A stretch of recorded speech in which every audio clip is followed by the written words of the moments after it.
19 бөлүм. Жоябка падыша Абышаломду жоктоп ыйлап жатат деп айтышты. Ошол күнкү жеңиш бардык эл үчүн ыйык айланды.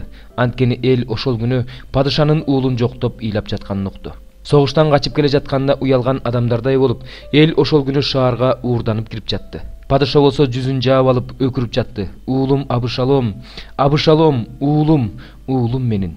Жояб падышанын үйүнө барды да мындай деп айтты: Сенин уул кыздарыңдын, аялдарыңдын жана күң аялдарыңдын өмүрүн сактап калган кулдарыңдын бардыгын бүгүн сен уятка калтырдың. Өзүңдү жек көргөндөрдү сүйөсүң да, сүйгөндөрдү жек көрөсүң. Анткени жол башчыларың менен кулдарың сен үчүн эч ким эмес экендигин сен бүгүн көргөздүң. Абышалом тирүү калып, биз баарыбыз өлүп калсак, сага жакшы болорун бүгүн билдим. Азыр тургунда чыгып, кулдарыңдын көңүлүн көтөрүп сүйлө. Эгер чыкпай турган болсоң, Теңирдин алдында ант берем. Бул түнү сенин жаныңда эч ким калбайт. Ошондо бул жаш кезиңден ушул убакка чейин көргөн бардык кыйынчылыктарыңдан жаман болот. Ошондо падыша туруп келип, дарбазанын алдында отурду. Элдин баарына падышанын дарбазанын алдында отурганын жарыя кылышты. Ошондо бүт эл падышанын алдына келди. Ысрайылдыктар болсо чатырларына качып кетишти. Ысрайылдын бардык урууларындагы бүт эл мындай деп талашып жатышты: Падыша бизди душмандарыбыздан куткарды, пелиштиликтердин колунан бошотту. Азыр болсо өлкөдөн Абышаломдон качып кетти. Бирок биз өзүбүзгө падыша кылып майлаган Абышалом согушта өлдү. Эми эмнеге силер падышаны өз үйүнө алып келбей кечиктирип жатасыңар? Дөөт падыша ыйык кызмат кылуучулар Садок менен Абыятарга киши жиберип мындай деп айттырды: Жүйүттүн аксакалдарына айткыла, силер падышанын үйүнө биринчилерден болуп кайра алып келсеңер болбойбу?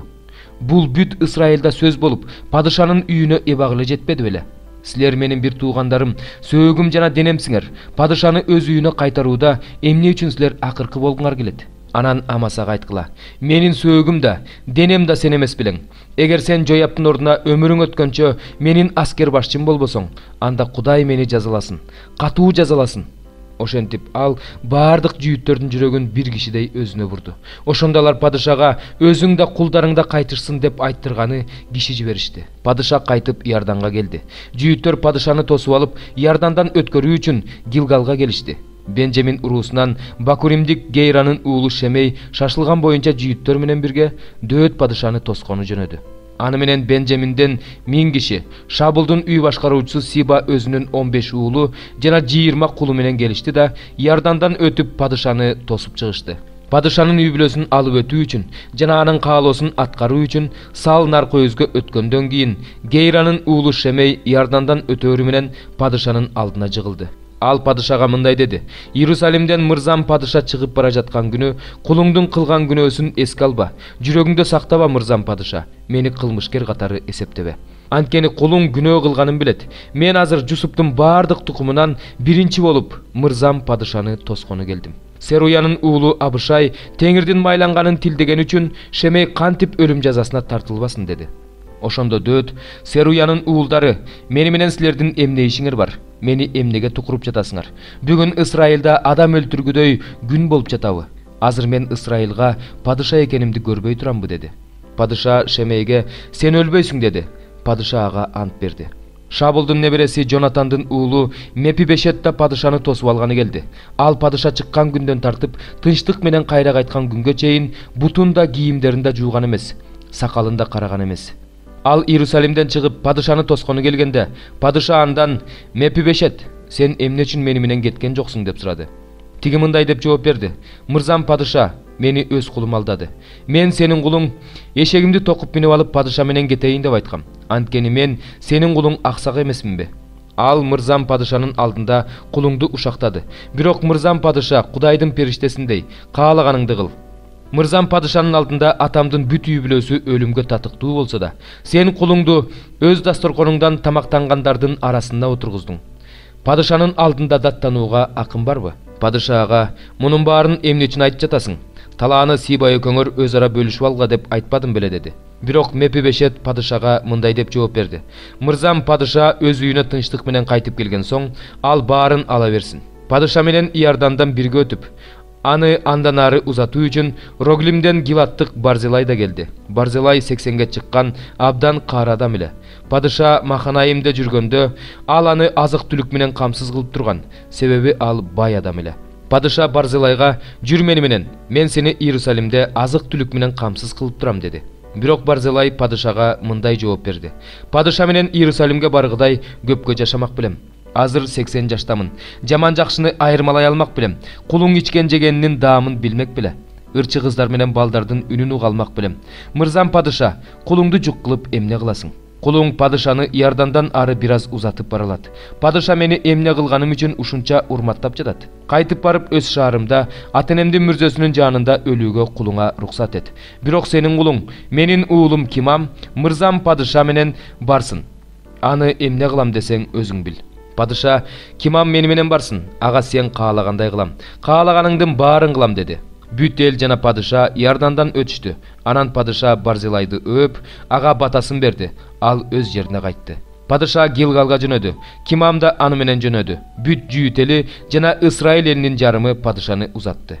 Бүт исраилдыктар падышага келип, эмне үчүн бир туугандарыбыз жүйүттөр сени уурдап, үй бүлөң менен, бардык кишилериң менен Иордан аркылуу өткөрүп жиберишти дешти. Ошондо жүйүттүн кишилеринин баары исраилдыктарга: "Падыша биздин жакыныбыз, бул нерсеге эмнеге ачууланып жатасыңар? Биз падышанын бир нерсесин жедикпи, же андан белек алдыкпы?" деп жооп беришти. Исраилдыктар жүйүттөргө жооп кылып мындай дешти: "Биз падышачылыктын 10 бөлүгүн түзөбүз. Дөөттүн жанында силерге караганда биз көппүз. Эмне үчүн силер бизди кемсинтиңер? Падышабызды алып келүү жөнүндө биринчи биз сүйлөшүбүз керек эмес беле?" Бирок исраилдыктардын сөзүнө караганда жүйүттөрдүн сөзү күчтүү болду. 12 бөлүм. Пайдасыз болгонуна карабастан мактанууга туура келет. Теңирдин көрүнүштөрү жана аяндары жөнүндө сөз кылууга өтөйүн. Машаяка таандык бир адамды билем. Мындан 14 жыл мурун ал 3-чү асманга көтөрүлгөн эле. Ал денеси менен жогору алындыбы, же денесиз жогору алындыбы билбейм. Кудай билет. Мен ушундай адам жөнүндө билем, бирок ал денеси менен жогору алындыбы, же денесиз жогору алындыбы билбейм. Муну Кудай билет. Ал адамдын бейишке көтөрүлгөндүгүн билем. Ал жерден ал адам сөз менен айтып жеткиргис, адам айтып бере алгыс сөздөрдү уккан. Мындай адам менен мактана алам. Өзүм болсо алсыздыктарымдан башка эч нерсе менен мактана албайм. Деген менен мактангым келсе акылсыз болбойм, анткени мен чындыкты айтам. Кимдир бирөө мен жөнүндө уккан көргөндөн да жогору ойлоп албаш үчүн өзүмдү токтотуп жатам. Өзгөчө аяндарды алгандыгымдан улам. Менен синип кетпешим үчүн менин денемде тикенек бар. Менен синип кетпешим үчүн денемди кыйнап турууга шайтандын бир периштеси жиберилди. Менден аны четтетүүсүн өтүнүп Теңирге 3 рет сыйындым. Бирок ал мага мындай деди: "Менин сагы болгон ырайымым жетиштүү, анткени менин күчүм алсыздыкта жеткилең болот. Ошондуктан Машаяктын күчү менден орун алат деп өзүмдүн алсыздыгым менен артыгыраак мактанам.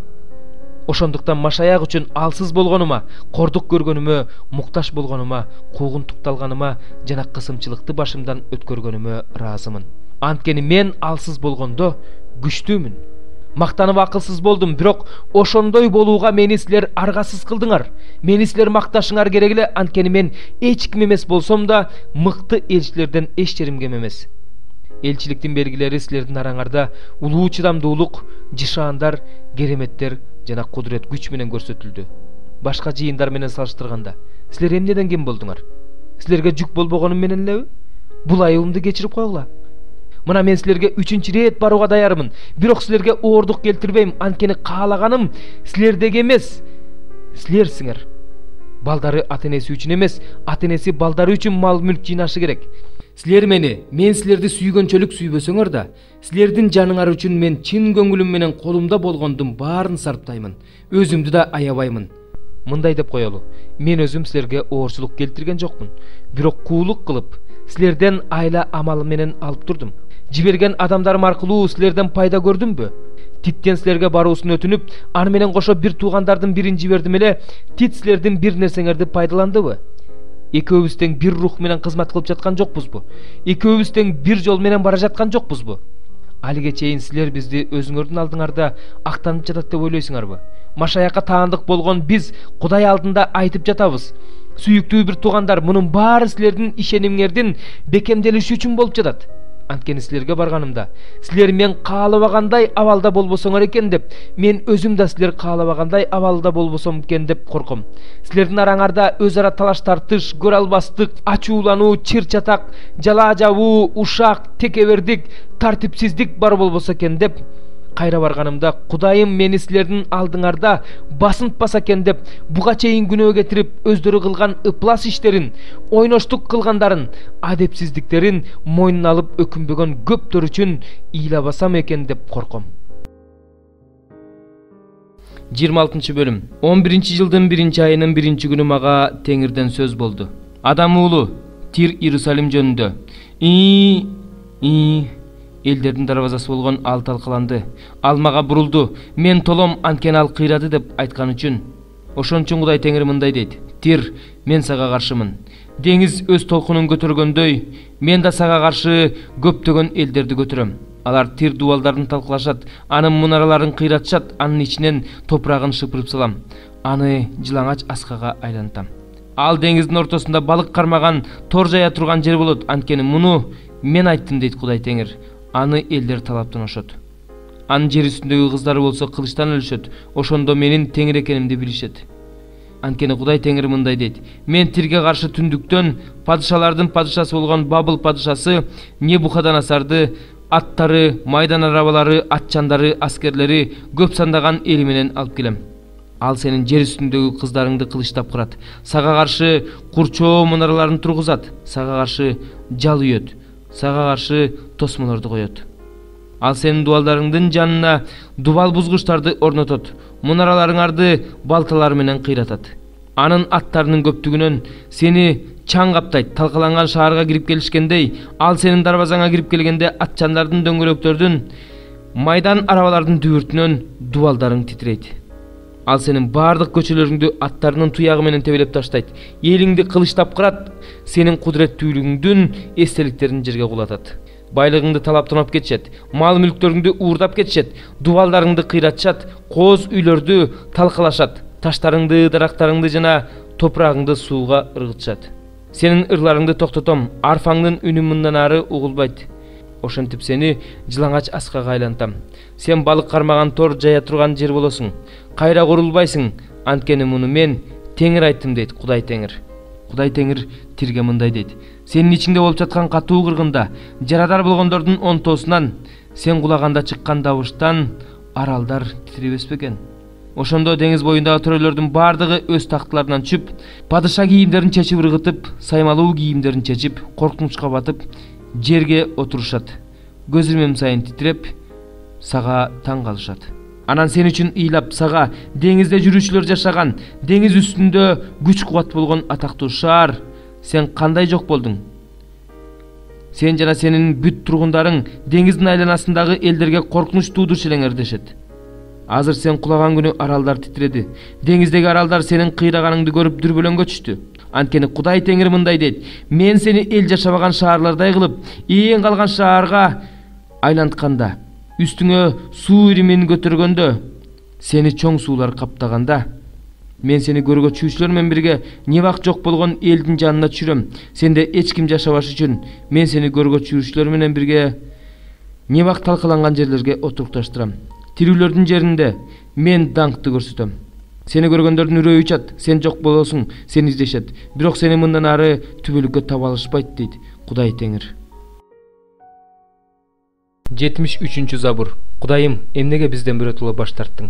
Эмнеге өз жайытыңдагы койлорго каарың кайнады? Эзелтен бери өзүң алган, өзүңө энчи кылып сатып алган элиңди, өзүң жашаган Сион тоосун эсте. Түбөлүк урандыларды аралап өт, душман ыйык жайдагы бардык нерселерди талкалады. Ыйык чогулушөт жерде душмандарың чуу салып жүрүшөт. Биздин белгилерибиздин ордуна өз белгилерин коюп алышкан. Алар өздөрүнүн дарактардын чырмалышкан бутактарынын үстүнө көтөрүлгөн айбалтыларга окшотуп көрсөтүштү. Азырда сенин үйүңдөгү оюм чийимдерди балталар менен, айбалталар менен бир заматта кыйратышты. Алар өзүңдүн ыйык жайыңды өрттөп жиберишти. Өзүңдүн ысымың турган үйдү таптакыр булгашты. Алар жүрөктөрүндө буларды таптакыр талкалайбыз дешип, Кудайдын жердеги жыйын жайларын бүт бойдон өрттөштү. Биз өзүбүздүн белгилерибизди көрбөй калдык. Пайгамбарларыбыз да жок, арабызда бул канчага созуларын билген киши да жок. Кудай, душман бизди качанга чейин кордойт? Душман сенин ысымыңа дайым эле тил тийгизе береби? Эмне үчүн өзүңдүн колуңду, өзүңдүн оң колуңду тартып алдың? Аларды өзүңдүн жүрөгүңдөн сууруп алып, арабыздан жок кыл. Кудайым, жер ортосунда куткаруу алып келген кылымдардан берки падышам, өз күчүң менен деңизди бөлдүң, суудагы жылаандардын баштарын талкаладың. Сен Лебиатаңдын башын талкалап, чөлдөгү адамдарга тамак бердиң. Булак менен өзөндөрдү чыгардың, албуут дарыяларды соолуттуң. Күн да сеники, түн да сеники. Айды, жылдыздарды жана күндү сен жараттың. Жердин чегараларын бөлдүң, кыш менен жайды жараттың. Ошондуктан эстегин. Душман теңирге тил тигизип, акылсыз адамдар сенин ысымыңды жамандап жатышат. Өзгө күчкөнүңдүн жанын жырткычтарга салып бербе. Азап тарткан элиңди түбөлүккө унутпа. Өз келишимиңди кара. Анткени жердеги караңгы жерлердин баары зордук зомбулуктун жайына толуп кеткен. Эзилген адам маскара болуп келбесин. Жакыр менен алсыз сенин ысымыңды даңктасын. О Кудай, ордуңдан туруп, өз ишиңди корго. Акылсыз адамдын сени күн сайын шылдыңдаганын эсте. Душмандарыңдын кыйкырыгын унутпа. Сага каршы көтөрүлгөндөрдүн ызы чуусу тынымсыз күчөп бара жатат.